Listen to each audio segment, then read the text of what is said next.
Okay, let's go.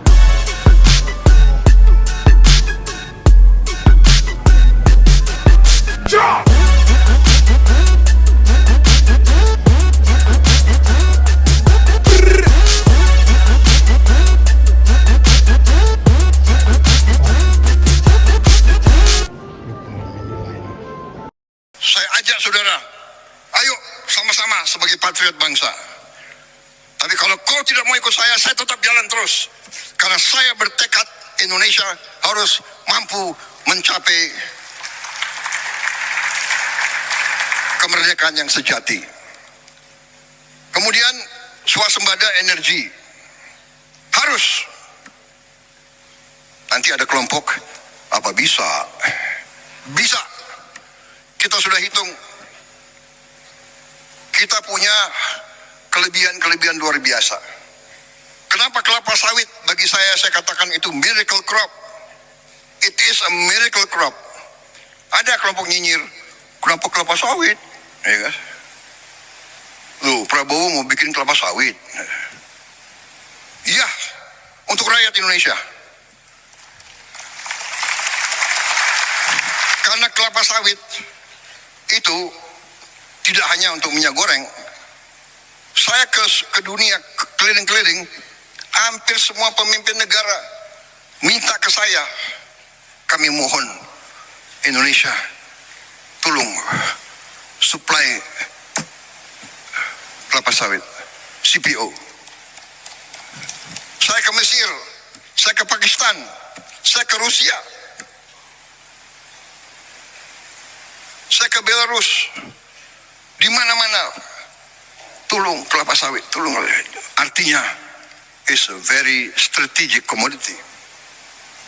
Karena dari kelapa sawit kita bisa punya puluhan derivatif. Cat dinding dari butuh kelapa sawit. Makanan roti harus pakai minyak kelapa sawit. Dan nanti minyak kelapa dan sebagainya dan sebagainya dan sebagainya. Sabun, berapa miliar rakyat dunia harus mandi tiap hari, kecuali yang malas mandi.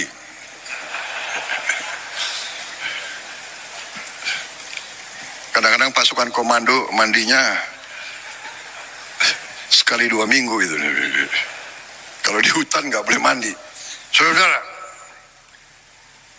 Tapi yang lebih utama kelapa sawit, dari kelapa sawit kita bisa bikin solar. Jadi kita nanti biodiesel, biosolar itu akan membuat kita bebas dari ketergantungan luar. Ya yang mau pakai bensin terus silakan.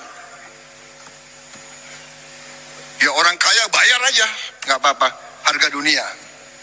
Tapi rakyat kita bisa hidup dengan solar. Pesawat terbang, Aftur. Kita nanti produsen Aftur. Bisa yang terbesar di dunia. Aftur. Bahkan saudara-saudara,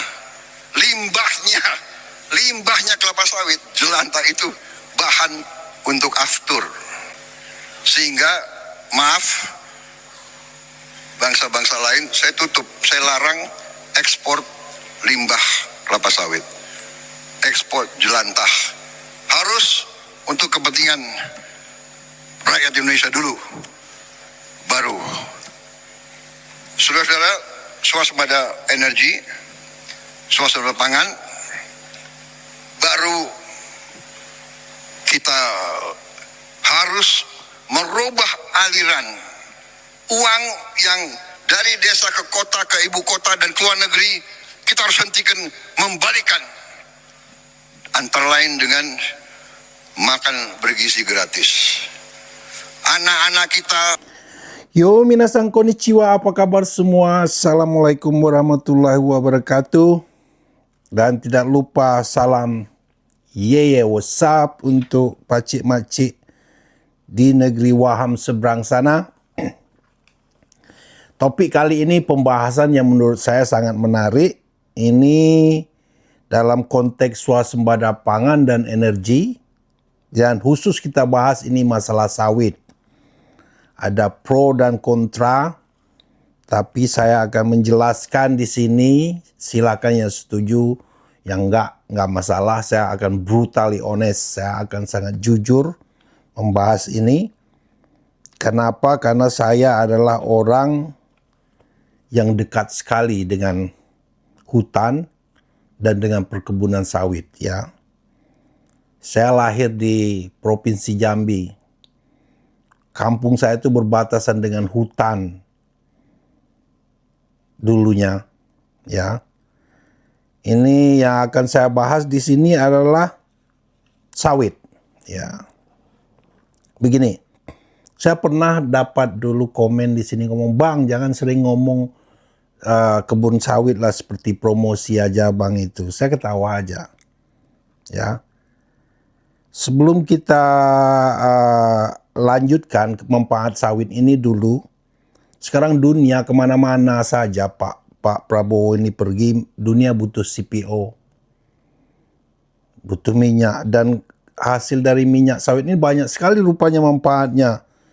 Bukan hanya cooking oil yang untuk masak minyak makan, masak aja, untuk sabun, untuk biodiesel, itu bisa energi diperbarukan, itu solar, dan untuk sulfur, apa katanya tadi ini?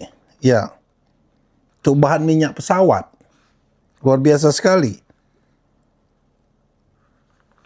Ini dan minyak jelantahnya apa? Aptur itu bahan minyak pesawat itu ya, dari minyak jelantahnya.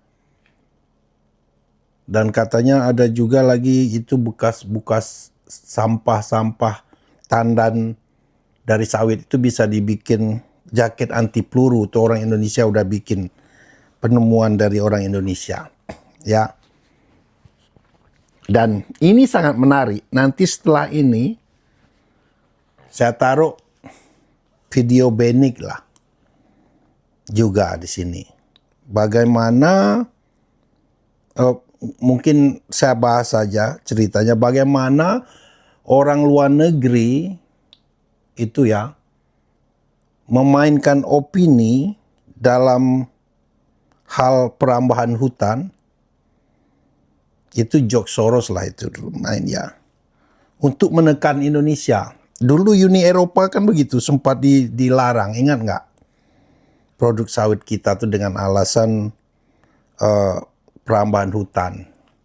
Padahal mereka cuma pengen dapat CPO murah aja.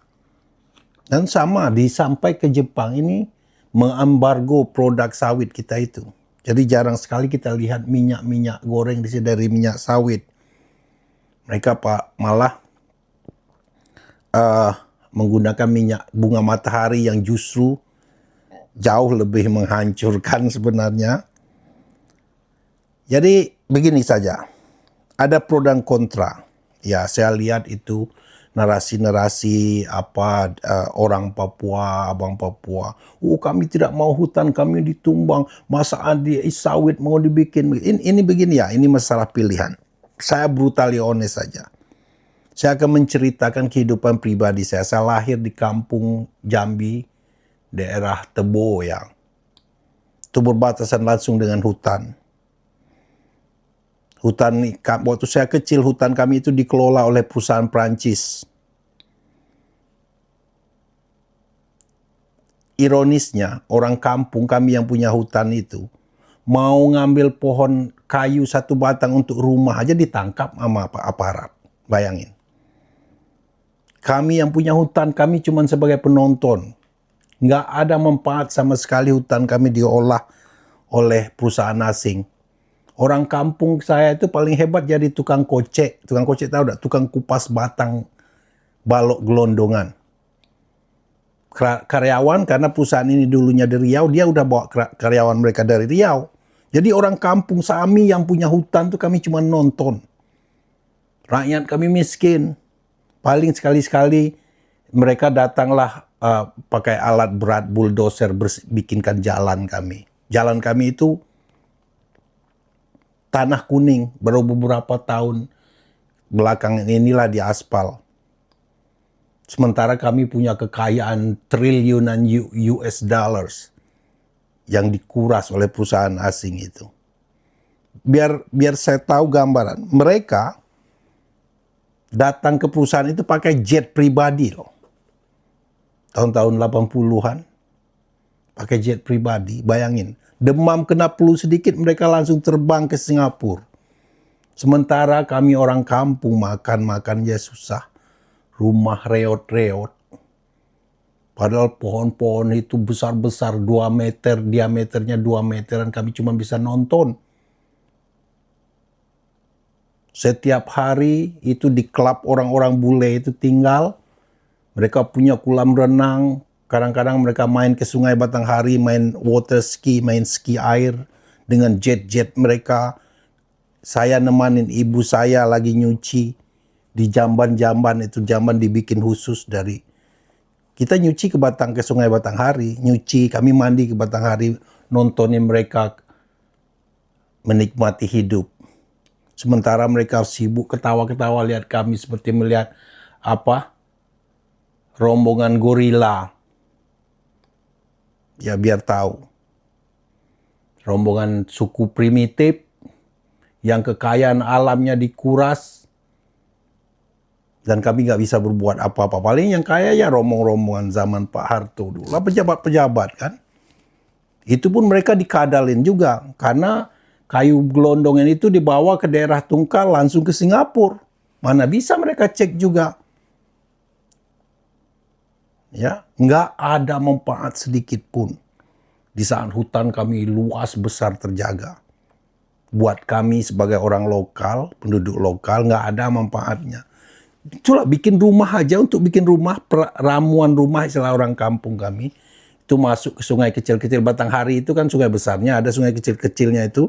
Masuk ke sungai kecil-kecil itu paman-paman saya motong manual, nggak pakai mesin sinso, sekarang manual. Digesek, itu dirakitkan untuk rumah. Itu pun ditangkap kalau ketahuan, bayangin. Ya, setelah reformasi, hutan itu hancurnya, hutan daerah kami hancurnya, itu bukan baru-baru zaman Jokowi Prabowo. Mulai dari reformasi dulu, setelah reformasi orang mulai nggak terkontrol, mulai terbang sana, terbang sini, terus masuk lagi perkebunan pabrik kertas HTI yang niatnya itu nggak betul-betul mau berkebun, cuma mau ngambil pohon-pohon, kayu-kayu gelondongan juga. Saya ini bekerja di situ jadi mandornya, tamat SMA saya sempat bekerja di situ, saya paham, bukan dengar cerita orang. Ya. Terus setelah mulai sawit ini baru-baru ini aja. Ya, setelah sawit masuk, itu penduduk kami berubah sekali. Tingkat ekonominya itu ya kayak siang dan malam sekarang. Ya. Kampung kami semua, orang tetangga saya yang paling miskin dulu, yang suka mencuri buat makan, itu rumahnya permanen gedung sekarang. Anak-anak mereka, orang kampung saya sekolahnya ke Jogja, kemana kuliah. Motor 4, mobil 2, makmur minta ampun. Dan ingat, orang-orang kampung saya nggak merambah hutan. Kami, orang kampung saya, cuma memanfaatkan hutan wilayah, hutan hilayat namanya, hutan rakyat. Cuma 7 km jauh, paling jauh dari kampung, dan itu boleh bersertifikat. Kalau lebih dari itu nggak boleh bersertifikat. Dan yang menghancurkan hutan lindung, hutan itu ya perusahaan-perusahaan asing dari Malaysia, dari Singapura, atau konglomeratnya Jakarta, di mana yang punya duit banyak, pakai orang-orang daerah sana buka 200-300 hektar. Orang kampung saya mana kuat buka begitu, paling hebat 5 hektar. Kecuali udah yang jadi bos-bos besar. Ya. Jadi kalau Anda umpamanya tinggal di kota, bukan orang petani, orang kampung, merasa sensitif dengan hutannya hancur ini, saya mengerti juga. Tapi saya tahu persis yang hancurin hutan lindung kami itu ini bukan orang kampung di sana, bukan orang Jambi. Itu pengusaha-pengusaha luar, termasuk dari Malaysia, dari Singapura. Itu yang ditangkapin sama Prabowo sekarang. Totalnya 4 juta hektar itu kembali ke Agrinas itu BUMN. Ya, kerjasama Singapura, Malaysia, dan orang-orang lokal kita yang koruptor. Duit-duit koruptor, judol apa dicuci ke sana. Itu yang diamankan Pak Prabowo sekarang. Makanya mereka juga marah. Rugi mereka triliunan. Marah juga ke Pak Prabowo mereka, orang-orang ini. Ya, rakyat terus terang, makmur. Orang Jambi lah khusus ya. Apalagi tanya orang Kalimantan juga. Tanyalah, makmur. Dan mereka tidak merusak hutan seluas-luasnya orang kampung. Ya. Dan yang punya kebun sawit itu orang kampung. Perkebunan yang besar-besar tuh ada. Tapi yang kampung-kampung seputar saya nggak mau mereka jual tanah ke perusahaan. Buat sendiri. Ya. Dan manfaatnya ini, Malaysia kenapa maju? Mereka udah duluan mainkan sawit, udah duluan ngancurkan hutan mereka itu, Malaysia itu.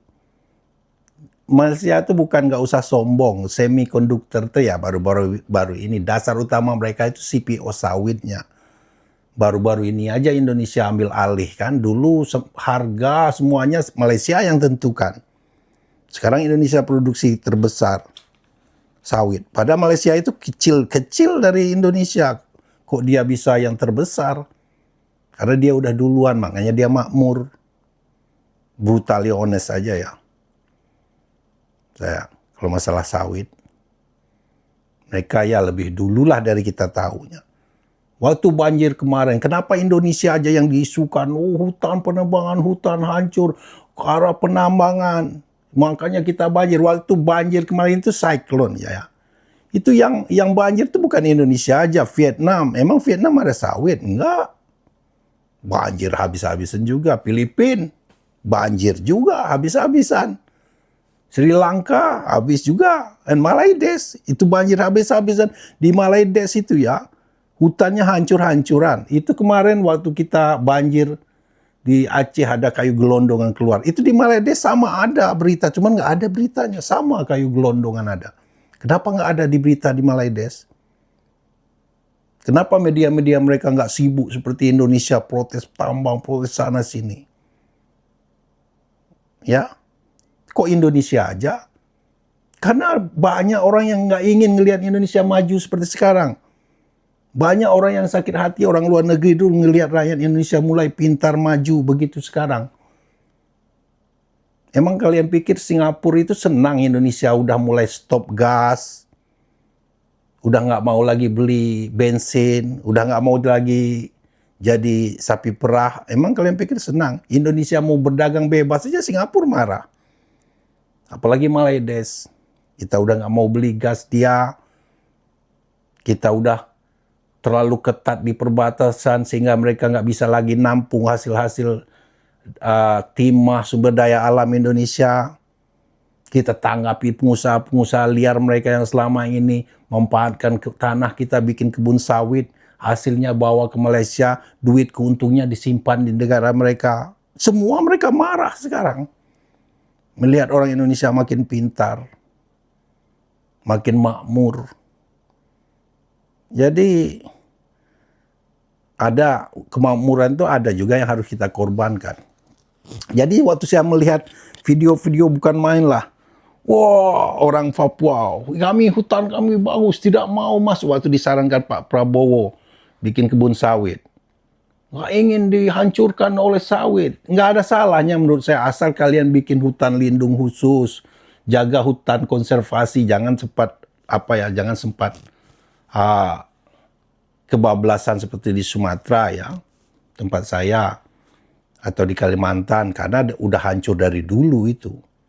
Dulu waktu ada itu aktivis di Kalimantan yang coba mengungkit masalah penumbangan liar, mati dia, dibunuh mafia orang. Jangan main waktu itu kan. Saya lihat tuh di Papua, banyak komen. Kesannya terdengar keren, cool, hero. Ini masalah pilihan. Kalau memang orang Papua, Pakcik setempat itu satisfied with simple life, istilahnya dengan hidup mereka yang jauh terbelakang, bahagia dengan hidup begitu, ya silakan aja. Jagalah alam. Tapi kalau menurut saya bukalah, nggak apalah buka itu, sekarang udah buka sawah-sawah, udah swasembada beras kan, jelas makmur rakyat Papua sekarang. Beras yang dulu mahal, yang dulu kita cuman makan sagu, udah ada alternatif kan, beras. Semualah Papua mulai ekspor ke Papua Nugini. Ya, itu pilihan. Kalau memang kalian suka alam itu ini, cuman ya hidup sebegitu-begitu aja, silakan saja. Tapi kalau menurut saya nggak ada salahnya hutan-hutan yang nggak produktif umpamanya dimanfaatkan untuk sawit. Jangan dihancurkan semua, bikin hutan lindung, buat konservasi. Saya ini paham, saya dulu kerja dengan perusahaan yang mengelola hutan kami itu. Ada konservasi, umpamanya 100 meter dari sungai itu pohon nggak boleh ditumbang. Itu salah satu syarat konservasi. Terus bikin hutan lindung yang luas lah untuk hewan-hewan, ya jangan terlalu rakus juga, jangan dihabisin semua, ya juga kesal juga. Itu yang di Sumatera sempat kebablasan, itu bukan orang Sumatera, bukan kami orang lokal, orang-orang datang dari Medan, dari mana alas nggak tahu, itu dibiayai orang-orang asing. Makanya waktu Pak Prabowo datang sikat situ, datang mereka ke kampung-kampung kami, ayo ikut demo. Orang kampung kami, ngapain kami demo, kata orang kampung kami, itu kan kebun kalian. Orang kampung saya nggak ikut-ikutan itu, karena orang kampung itu paling yang mereka kerjakan buat kebun, tanah-tanah bekas mereka berkebun dulu, tanah-tanah rakyat, ya 7 kilometer saja itu dari kampung yang boleh disertifikatkan, sisanya udah tanah negara. Pas kesusahan mereka ngajak-ngajak. Itulah orang Malaides itu. Tapi sebagian dari mereka udah mereka jual kebun-kebun mereka. Udah pandai juga mereka. Ada orang dalam juga kayaknya udah tahu dia Pak Prabowo bakalan nyita-nyita. Banyak mereka jual-jualin ya. Yang kasihan yang belilah orang Indonesia kan. Itu menurut saya. Pak Prabowo itu apalagi, coba lihat dia tadi. Dia udah kaya raya. Nggak ada niat untuk memperkaya dirinya. Perhatikan omongan dia tadi. Jelas untuk rakyat aja dia. Itu sempat lagi dia difitnah punya ribuan hektar kebun di Sumatera. Nggak ada Pak Prabowo itu punya kebun di Sumatera. Nggak ada. Pak Prabowo itu orang bisnis. Dia realistis. Ya. Realistis saja dulu dia. Jepang ini dulu. Udah duluan dia ngancurin hutannya Jepang ini. Perang Dunia Kedua dulu mereka hancurin hutang mereka.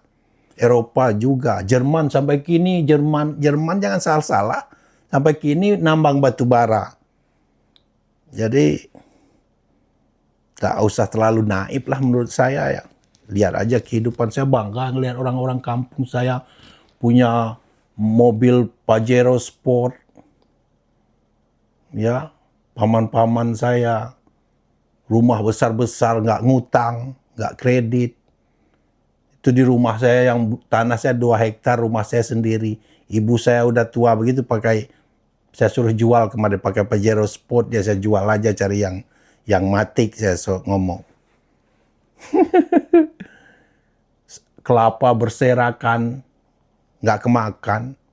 Dijual ada harganya, cuman itulah tipikal orang kampung saya, kalau udah banyak duit dia nggak begitu mikir bisnis lagi. Paling tetangga itu mana yang butuh kelapa, yang ada kan ngambil aja, dijatuh-jatuh. Lihat Pak Prabowo ini, agak panjang videonya. Pak Prabowo itu jelas dia mau memajukan rakyat Indonesia. Dan sawit itu kita nggak bisa lari. Kenapa Indonesia aja yang digoreng-goreng? Kenapa nggak Malaides? Malaides sudah ngancurin dari dulu kebun sawitnya. Mereka malah paling besar. Baru ini aja kita ambil alih itu, produksi terbesar sawit Indonesia. Karena media-media tukang adu domba itu dari situ. Mereka nggak pengen lihat kita maju. Mereka nggak pengen lihat Indonesia penghasil sawit nomor 1 itu. Masa negeri kecil itu besar dari kita hasil sawit? Ya gila kan? Ya itu saja video kali ini. Saya akan taruh, mungkin kepanjangan nanti. video Benik lah setelah ini. Biarlah panjang sedikit. Kalau kalian punya waktu, silakan lihat. Kalau enggak, ya terserah. Ini kenapa Benik bahas kenapa Indonesia itu jadi target digoreng-goreng lah perkebunannya dan tambangnya. Check this out. Harian mereka, kehilangan pekerjaan, penghasilan, bahkan keluarga, nyawa saudara-saudara mereka di sana. Sekali lagi gue menyampaikan rasa duka cita yang sedalam-dalamnya, ya, dan gue berharap juga bantuan yang udah kita kirimkan ke sana bisa sampai dengan selamat dan bermanfaat bagi para korban yang harus mengungsi di wilayah Aceh, Sumatera Utara, dan Sumatera Barat. Dan ketika lu lihat video ini, di awal nih gue udah bilang sama lu, gue sangat mengutuk ya orang-orang yang melakukan deforestasi, pengerusakan hutan, sampai membuka kebun kelapa sawit di hutan-hutan lindung. Sekali lagi gue sangat tidak setuju dan gue mengutuk keras. Tapi buat teman-teman, lu harus hati-hati juga dengan narasi-narasi yang diciptakan oleh begitu banyak media-media palsu di Indonesia. Kenapa gue minta teman-teman berpikir dengan logis di sini? Jadi teman-teman, sebelum kita bahas lebih detail tentang Indonesia, gue mau bahas tentang negara di sekitar Indonesia di bulan yang sama, khususnya negara Filipina. Jadi teman-teman tahu ya, Filipina di tanggal 4 November 2025 alias beberapa minggu sebelum terjadi bencana yang ada di Indonesia, Filipina itu udah terlebih dahulu kena banjir bandang yang terbesar sepanjang sejarah Filipina. Ada daerah di sana namanya Cebu, guys. Di Cebu itu kotanya sampai banjir, 70.000 orang mengungsi, ratusan nyawa guys, gara-gara banjir besar yang terjadi di Cebu, Filipina itu. Dan ternyata gak hanya sampai di situ, bukan cuma Cebu yang dilanda banjir besar. Ternyata beberapa hari setelahnya, Filipina kembali diserbu banjir besar di daerah Catanduanes, Luzon. Ini betul-betul luar biasa, sampai media internasional Al Jazeera itu mencatat ada 1,4 juta manusia yang harus mengungsi. Gila gak? 1,4 juta manusia mengungsi di Filipina. Orang-orang Indonesia pasti gak ada yang memberitakan ini. Tapi lu lihat kota-kota di Filipina tenggelam, guys. Banyak sekali kota-kota tenggelam. Lebih dari 1 juta orang harus mengungsi. Bahkan koran nomor 1 di Inggris, Guardian, itu mencatat korban jiwa di Luzon sendiri itu sudah mencapai lebih dari 200 orang. Dan ada ratusan lainnya yang masih hilang, guys. Dan ini betul-betul luar biasa karena Filipina nyaris tidak bisa berfungsi lagi. Nah, jadi pertanyaan, guys, kenapa Filipina bisa banjir besar? Apakah karena di sana terjadi deforestasi? Apakah itu penyebab banjir besar di Filipina? Coba kita lihat daftar deforestasi nih. Menurut lembaga internasional WRI, ini adalah top 10 negara yang melakukan deforestasi. Di situ ada Brazil 33 juta hektar, ada Indonesia 10 juta hektar, ada Kongo 7 juta hektar, ada Bolivia 5,7 juta hektar, ada Malaysia 3 juta hektar, ada Kolombia 2,5 juta hektar, ada Paraguay 2,3 juta hektar, ada Cote d'Ivoire itu ada 2,2 juta hektar, ada Mozambik 2,1 juta hektar, dan ada Meksiko 2 juta hektar. Ini adalah negara-negara yang menurut WRI itu melakukan deforestasi terbesar di dunia ini. Pertanyaannya, Filipina banjir begitu besar, sangat parah. Jutaan orang harus mengungsi, guys. Apakah dia berada di dalam daftar deforestasi ini? Jawabannya tidak. Kok bisa ya? Atau jangan-jangan bukan gara-gara deforestasi ya banjir di Filipina. Jangan-jangan karena kelapa sawit, guys. Yuk kita cek ya, apakah terjadi penanaman sawit yang masif sehingga mengakibatkan banjir besar di Filipina? Yuk kita cek daftar negara-negara yang menduduki top 10 negara produsen sawit terbesar di dunia. Lihat di layar kaca Anda. Ternyata peringkat 1 ada Indonesia, 46 juta ton. Peringkat 2 ada Malaysia, 19 juta ton. Peringkat 3 ada Thailand, 3 juta ton. Peringkat 4 ada Kolombia, 1,9. Nigeria, 1,5. Lalu sisanya yang kecil-kecil ada Guatemala, PNG, Cote d'Ivoire, Brazil, dan Honduras. Ternyata, guys, data menunjukkan tidak ada sawit di Filipina, guys. Berarti bukan sawit dong yang menyebabkan banjir besar di Filipina. Atau jangan-jangan gara-gara tambang batu bara kali ya. Filipina nambang batu bara makanya banjir besar ya. Yuk kita cek lagi yuk negara dengan produksi batu bara terbesar di dunia sampai bisa mengakibatkan banjir yang sedemikian merusak di Filipina.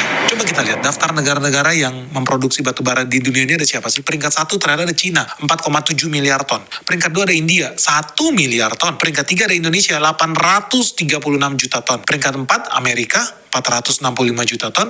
Peringkat 5 Australia 463 juta ton. Oke, sisanya ada apa? Ada Rusia, Afrika Selatan, Kazakhstan, Mongolia, dan Jerman. Termasuk Jerman ternyata masih rajin menggali batu bara. Tapi intinya adalah apakah ada Filipina di dalam daftar negara penghasil batu bara ini? Ternyata tidak, guys. None. Terus orang ada lagi bilang, oh kalau gitu bukan tambang batu bara, cari-cari yang lain lah, tambang nikel. Jangan tambang nikel yang menyebabkan banjir besar di begitu banyak daerah di Filipina. Oke, kita lihat. Siapa sih negara eksportir nikel terbesar di dunia? Peringkat 1 ada Indonesia, 2,2 juta ton. Hebat ya Indonesia. Peringkat 2 ada Filipina, 300.000 ton. Peringkat 3 ada Rusia, 200.000 ton. Peringkat 4 Kanada, 190.000 ton. Lalu peringkat 5 adalah Cina, 120.000 ton. Ini adalah 5 negara penghasil nikel terbesar di dunia. Berarti ini yang menyebabkan cebu banjir ya, Luzon banjir. Coba kita lihat, ternyata lokasi tambang-tambang nikel itu ada di area Zambales, Palawan, Tawi-Tawi, Kepulauan Surigao, Kepulauan Dinagar, yang intinya tidak ada banjir justru di area tambang-tambang nikel itu. Justru terjadi banjir di daerah-daerah yang tidak ada sawitnya, tidak ada batu baranya, tidak ada nikelnya. Jadi nggak ada hubungan ternyata dengan tambang nikel. Aneh. Terus kok bisa? Dan kalau lu bilang daerah yang banjir tadi paling besar 1 juta orang sampai mengungsi, itu terjadinya di daerah Catanduanes, Luzon. Dan kalau lu lihat memang juga jaraknya jauh banget lah. Satu produsen terbesar nikel terbesar itu di daerah Zambales. Lu tahu jarak dari Zambales ke lokasi banjir yang paling parah itu di Luzon, daerah Kepulauan Catanduanes, itu jaraknya 800 km guys. Lu kalau nyetir itu butuh waktu 24 jam, hampir 24 jam buat nyetir dari ujung Zambales ke Luzon, ke Catanduanes. Jadi gak ada hubungannya dan gak nyambung. Orang udah beda daerah, beda pulau juga ini. Tapi bisa-bisanya nambangnya di mana? 800 km banjirnya di Catanduanes. Gak nyambung, berarti bukan gara-gara tambang nikel dong. Jadi gara-gara apa ya? Sebelum kita bahas itu, kita bahas juga yang lebih penting lagi. Ternyata banjir besar di bulan yang sama, November 2025 tanggal 6, itu bukan cuma menyerang Indonesia atau Filipina, ternyata juga Vietnam. Tapi nggak ada berita-berita Indonesia mengabarkan ini, karena mereka dan nggak punya otak. Bahkan kalau lu lihat ya, media ternama Al Jazeera, media internasional, ya kita tahu lebih fair lah dibanding media lokal. Dia mencatat bahwa per hari ini sebetulnya udah ada ratusan orang di Filipina yang meninggal gara-gara banjir itu guys. Dan lebih sadis lagi, banjir itu menenggelamkan 5 provinsi yang ada di Vietnam. Jadi ini jauh lebih parah lagi dibandingkan Filipina. Ini ngeri banget sih Vietnam. Habis gara-gara banjir besar ini di bulan November. Tapi pertanyaannya, apakah ini karena deforestasi? Soalnya di Indonesia berita-berita yang beredar, banjir besar terjadi di Sumatera karena deforestasi. Apa betul? Coba kita lihat daftar top 10 nih deforestasi menurut WRI ini. Ini lembaga internasional, valid, kredibel. Apakah ada nama Vietnam di sini melakukan deforestasi? Tidak ada. Begitupun Filipina, nggak ada. Apakah ada karena mereka negara produsen batu bara terbesar di dunia, hobinya menggali-gali tambang? Apakah karena mereka memproduksi sawit skala besar? Mereka merubah gunung-gunung, hutan-hutan menjadi kebun sawit di Vietnam. Lihat top 10 negara produsen sawit terbesar di dunia. Ada nama Vietnam di sana? Nggak ada guys. Adanya Indonesia, Malaysia, Thailand, Nigeria, Kolombia, Guatemala, Papua Nugini, Brazil, nggak ada Vietnam. Oh, berarti jangan-jangan gara-gara tambang batu bara. Oke, lihat sekali lagi. 10 negara penghasil batu bara terbesar di dunia. Kalau Vietnam sampai hancur sebesar itu, 5 provinsi tenggelam, pasti gara-gara batu bara. Coba kita lihat. Ternyata daftar menunjukkan 10 negara penghasilan batu bara terbesar di dunia. Nggak ada guys. Filipina nggak ada, Vietnam nggak ada. Loh, berarti bukan karena batu bara ya 5 provinsi sampai tenggelam di Vietnam.